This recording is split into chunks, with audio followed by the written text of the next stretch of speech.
Hi, this is Mayor Robert Garcia, and we're very excited today to be with Billie Jean King, who is a legend here locally, a local hero, our hometown girl, and we're just so honored to have the Billie Jean King Library here in this community, a center that is really for all people, that's accessible to everyone, and we're really honored to have Billie here with us today, and we're going to have this great conversation, so thank you, Billie. Hey, Billie, how are you doing? I'm doing great. How are you, Mayor? Very good. We're obviously just very excited about having you here in Long Beach, your hometown. So am I. And we're also very honored, of course, to be opening up this amazing new library. It's the crown jewel of our library system, and it makes complete sense for us to have it named after you, who has done so much, not just for the city, but really globally, and our country, and sports, education, civil rights. Well, it's great to be home, and it's great to, you know what I noticed? The air, because of the little breeze that comes off the ocean. It's so clean and clear, and I just love it. It just reminds me as a child of coming down on Ocean Avenue or just looking at the water. Any place I've ever lived now, because of Long Beach, I have to be near water. I have to see it. I don't have to be in it. I have to see it. What do you think of most fondly about the city? I mean, obviously the water is a connection to you. What do you love about Long Beach? Everything is about the people. It always comes back to people, family, friends, people that championed me, that believed in me. When you want to be number one in something, you don't do it alone. And others have to champion you in some way, whether it be psychological, whether it be investing in you financially, or both.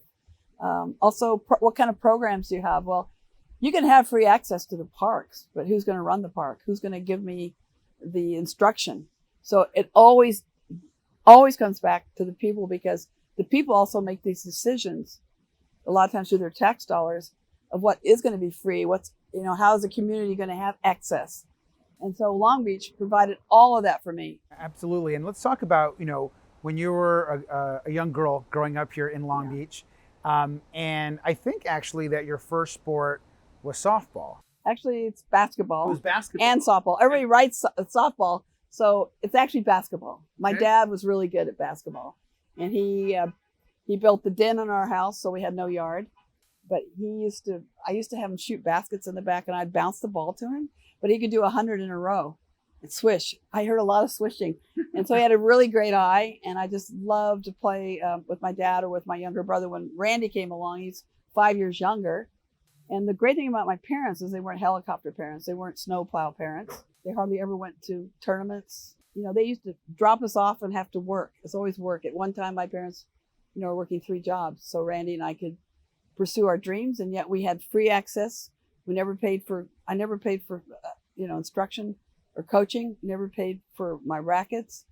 It's still a struggle. And then the Long Beach Patrons started in the mid '50s.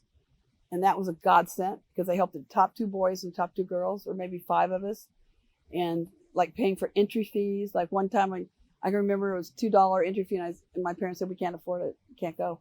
The Long Beach Patrons said, we'll pay that. You go. So those are the people along the line. And then the Long Beach Century Club, right. The people there were amazing.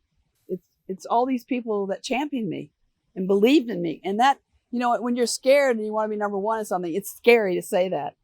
But these people along the way are the ones that keep helping you have the self-confidence to move on and keep trying and keep trying to get to my goal of being number one. So that's how I think. This is kind of a team of people who were so good to me. And I was so blessed that they believed in me so much that, of course, I want to win for them. Was Houghton Park the first place that you played tennis? No, I played at the Virginia Country Club with Susan Williams. She comes from Wealth.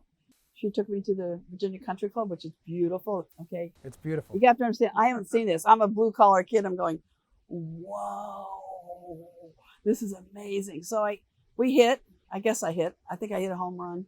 Because I said, she says, no, you can hit that hard, but you have to learn to keep it in the lines over the net. And I go, whoa, that's going to be really challenging. And that was exciting. I like the challenge.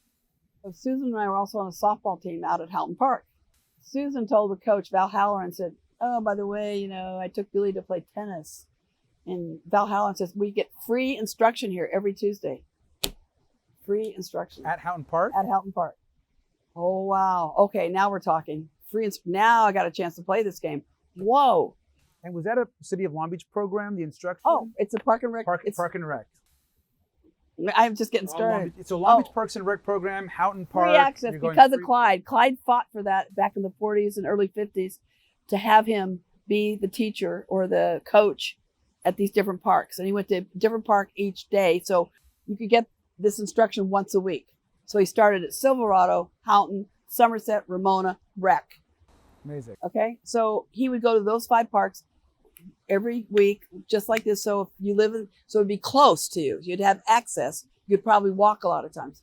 So and of all those parks you just mentioned, Rec, Silverado, Houghton, where did you play the most?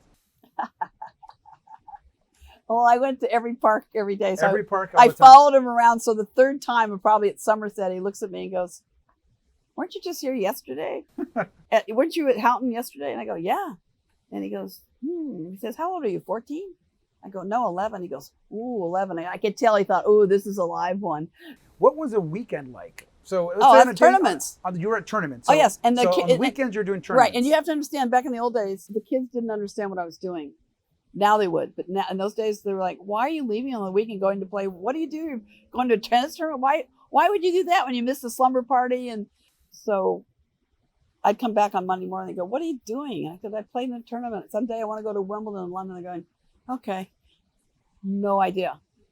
And then when I made it a long time ago, I started hearing from all the Poly high school kids, and "Hey, it's really great what you're doing." All that. And like, they didn't have a clue what I was doing. It's, it was nothing in those days. The next generation of players after me, their towns went nuts because pro tennis had come about by then. When I started, it was amateur we made $14 a day as an adult.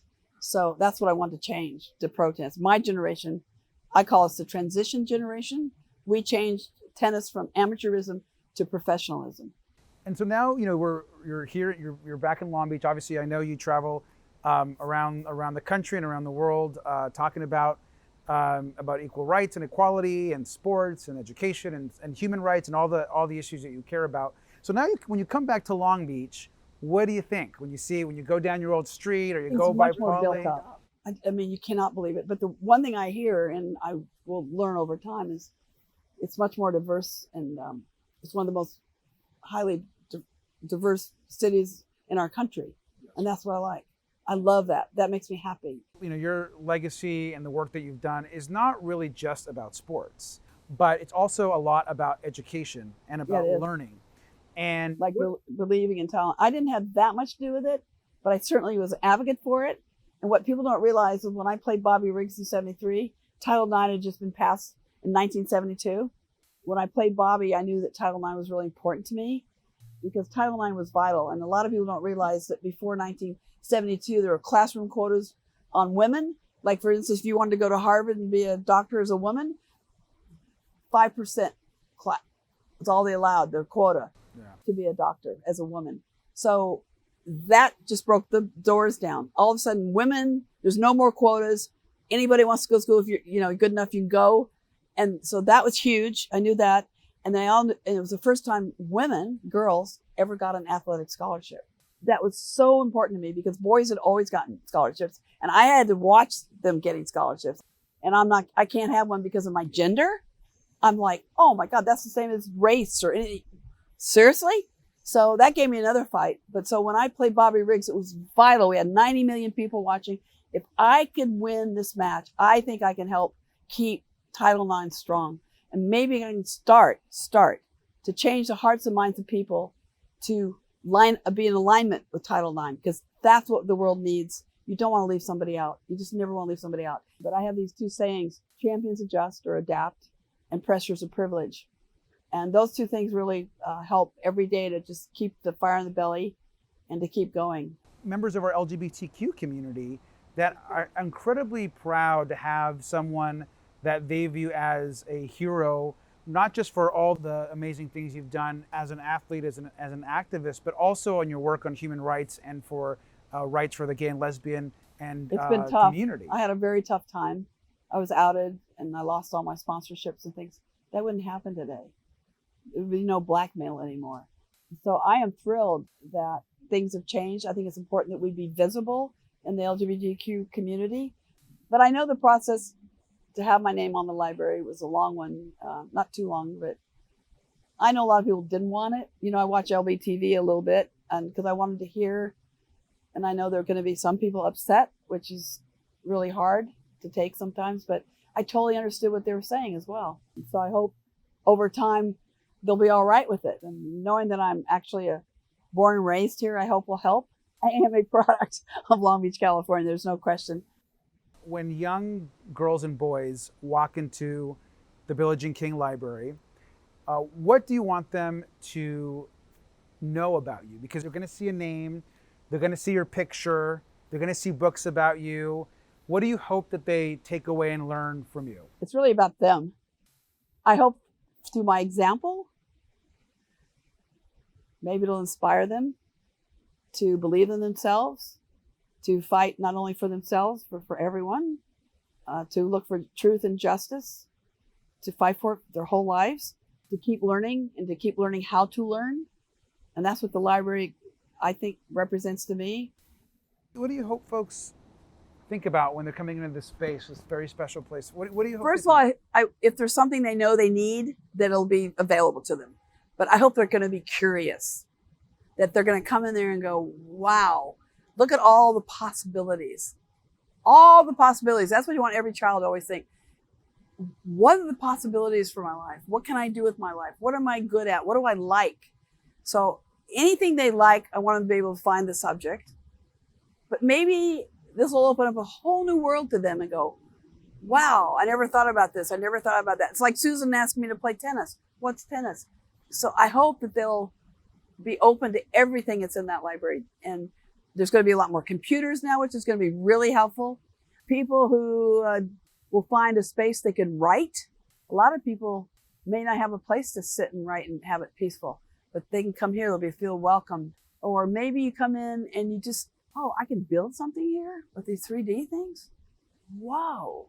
People are going to be inspired when they go to the library. They are going to learn. But now there's so many more things. Well, and libraries, it's not just reading anymore. And libraries are now family centers and counseling centers and innovation spaces. Right. And the great thing about the Billie Jean King Library is it's first the crown jewel in the system. So it's going to be one of the best libraries anywhere. It's got the latest technology. Families from across, not just Long Beach, but really across the whole region and the greater LA area will come to this free space, which is really special because it's, of course, public libraries are all about access. Yeah, it's free access, just like the Park and Rec here in Long Beach. Absolutely. That's what makes us great. Look what it's done. It just creates opportunities that you never can dream of. So when they go in the library, this library is fitting the needs of the 21st century is what it's doing. The people of the 21st century. That is unbelievable.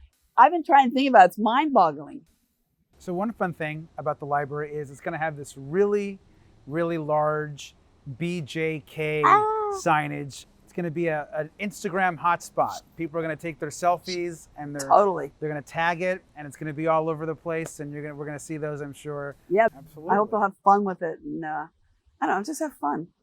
Well, we're in Long Beach. We're very excited on this opportunity for the community to just learn about what inspires them and learn about one of our heroes and icons here in the city. And thank you, Billie, for everything you've done for Long Beach and the world.